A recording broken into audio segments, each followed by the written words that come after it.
Alejandro Pantoja ने UFC 310 में दिखा दिया कि क्यों वो एक डोमिनेंट चैंपियन है फ्लाईवेट डिवीजन में। काय असुकारा को सेकंड राउंड के अंदर चॉकआउट करके सबमिशन से हराकर one of the greatest flyweight of all time में अपना नाम दर्ज करा लिया है। और को मेन इवेंट में शवकत रोकमनव अब फाइट करेंगे बिलाल मोहम्मद के साथ वेल्टरवेट डिवीजन के टाइटल के लिए।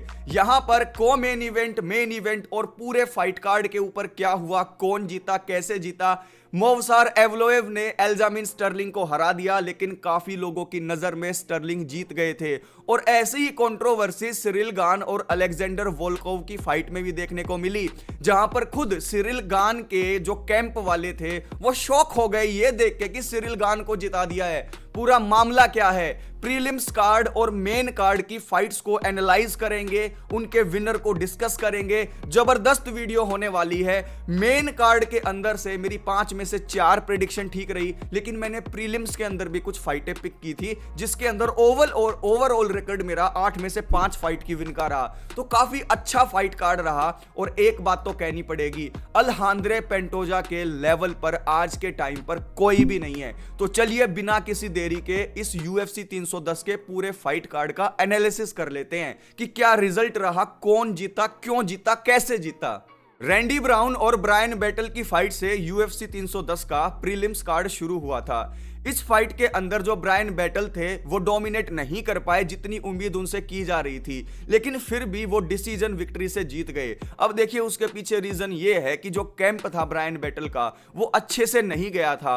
ओवरवेट भी वो दिखाई दिए थे, उनसे वेट कट भी टाइम से नहीं हुआ। तो कुछ ना कुछ दिक्कतें उनके कैंप में चल रही है। ब्रायन बैटल अगर ऐसा ही करते रहे तो अपने फ्यूचर को बर्बाद कर लेंगे। ये विक्ट्री तो उनको मिल गई, लेकिन अगली फाइट में ऐसे ही परफॉर्म किया तो उनकी हाइप खत्म हो सकती है। तो यहां पर पहली फाइट के अंदर ब्रायन बैटल जीते, मैंने इनको ही चूज किया था। सेकंड फाइट बहुत इंपॉर्टेंट थी, मोवसार एवलोइव वर्सेस एल्जामिन स्टर्लिंग।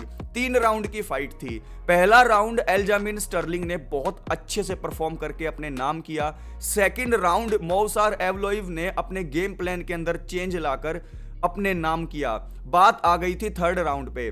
थर्ड राउंड की 3 मिनट से ज्यादा एल्जामिन स्टर्लिंग ने कंट्रोल की फाइट, लेकिन मोवसार एवलोएव ने लास्ट में मोमेंटम अपनी तरफ खींच लिया लास्ट की 2 मिनट में।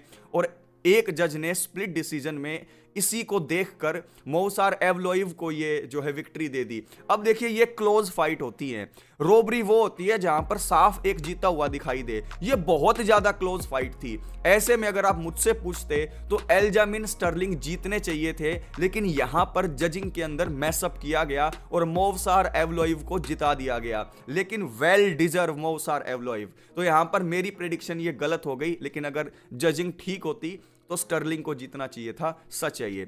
अगली फाइट थी विंसेंटे लुके और टेम्पो गोरिम्बो के बीच में। विंसेंटे लुके के लिए ये डू और डाई फाइट थी, क्योंकि फाइट फैंस के दिमाग से उनका नाम उतरता जा रहा था। लेकिन कमबैक कर लिया विंसेंटे लुके ने। विंसेंटे लुके ने चॉकआउट कर दिया यहां पर टेम्पो गोरिम्बो को। टेम्पो गोरिम्बो ने शुरुआत तो अच्छी की थी, लेग किक मारी थी शुरुआत में पहले राउंड के अंदर ही, लेकिन वहीं पर थोड़ी देर के बाद उनको एक लेफ्ट हुक लगा और सीधा विंसेंटे लुके ने उन्हें चॉकआउट कर दिया। विंसेंटे लुके ने जो है चैलेंज कर दिया है होरे मासविडाल को कि तुम्हें वापसी करनी है, मेरे खिलाफ फाइट कर लो, I will choke you out too. तो यहाँ पर विंसेंटे लुके जीते। इसको मैंने प्रेडिक्ट किया नहीं था। प्रीलिम्स की मेन इवेंट थी डोमिनिक रेयस और Lionheart Anthony Smith. Anthony Smith के जो कोच थे, जो उनके साथ फाइट में हमेशा रहते थे, उनकी डेथ हो गई थी, सडन डेथ। तो इस धक्के से वो उबर नहीं पाए। उन्होंने एंट्री भी ली तो वो रोते हुए आ रहे थे। Anthony Lionheart Smith was not there mentally, he was physically there but mentally वो वहां पर नहीं थे। मुझे समझ ही नहीं आ रहा था कि उन्होंने पुल आउट क्यों नहीं किया। अगर उनकी मेंटल हालत इतनी खराब हो गई थी तो उनको पहले ही पुल आउट कर लेना चाहिए था। एक तरीके से डोमिनिक रेयस को गिफ्ट कर दी उन्होंने ये विक्ट्री। नहीं तो अगर एंथनी स्मिथ अपने मेंटल स्पेस में ठीक होते तो ये फाइट हमें और ज्यादा क्लोज दिखाई देती। But congratulations to Dominick Reyes. यहां पर मैंने डोमिनिक रेयस को चूज नहीं किया था। अब UFC 310 के मेन कार्ड की बात करते हैं। UFC 310 को किक स्टार्ट किया लैंडवेयर वर्सेस चोई की फाइट ने। चोई ने सरप्राइजिंगली लैंडवेयर को हरा दिया यहां पर। और मैंने आपको प्रेडिक्शन वीडियो में पहले ही कह दिया था कि ये ऐसी फाइट है, कोई भी जीत सकता है। ये ऐसे बम हैं, चले तो चांद तक, नहीं तो शाम तक। यहां पर लैंडवेयर ने एक तरीके से सरेंडर कर दिया और फेवरेट होते हुए भी इस फाइट को हार गए। मैंने उन्हीं को चूज किया था लेकिन वो जीते नहीं। यहां पर डू हु चोई ने काफी अच्छा परफॉर्म किया, रेसलिंग भी अच्छी दिखाई, ग्राउंड कंट्रोल भी अच्छा दिखाया और स्ट्राइकिंग भी बढ़िया की, तो क्रेडिट देना चाहिए उन्हें। उसके बाद जो सेकंड फाइट थी, Bryce Mitchell versus Kron Gracy.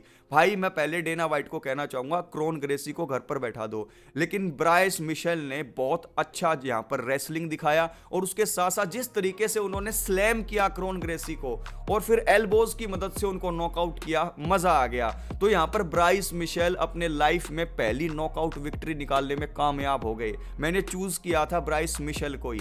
फिर उसके बाद जो तीसरी फाइट थी यहां पर, एक तरफ सिरिल गान थे, दूसरी तरफ अलेक्जेंडर वोल्कोव थे। सिरिल गान ने पहले राउंड के अंदर काफी अच्छा परफॉर्म किया, लेकिन सेकंड और थर्ड राउंड के अंदर वो इतना अच्छा परफॉर्म नहीं कर पाए और अलेक्जेंडर वोल्कोव ने टेक्निकल स्ट्राइकिंग दिखाई।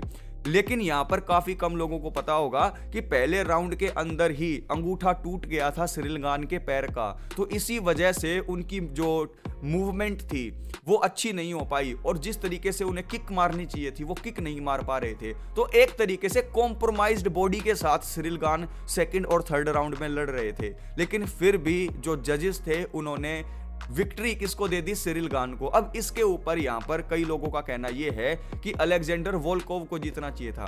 तो भाई अगर अलेक्जेंडर वोल्कोव को जीतना चाहिए था तो वैसे तो एल्जामिन स्टर्लिंग को भी जीतना चाहिए था। तो यहां पर चिल्लाने से कोई फायदा नहीं है। अगर आप ये कह रहे हो कि रोबरी हो गई है तो रोबरी वहां पर भी हुई है, लेकिन जब क्लोज फाइट होती है तो जजेस किसी को भी दे सकते हैं। रोबरी हम उसको कहते हैं जब कोई एक अलग से जीता हुआ दिखाई दे लेकिन फिर भी दूसरे को जिता दे, लेकिन ये दोनों क्लोज फाइट थी। We have to respect the decision of the जजेस। तो यहां पर सिरिल गान ने विक्ट्री ले ली, लेकिन अगर ऐसा ही परफॉर्मेंस वो देते रहे तो चैंपियन बनना उनके लिए काफी दूर है। मुझे तो ऐसा ही दिखाई दे रहा है। He has to improve himself still.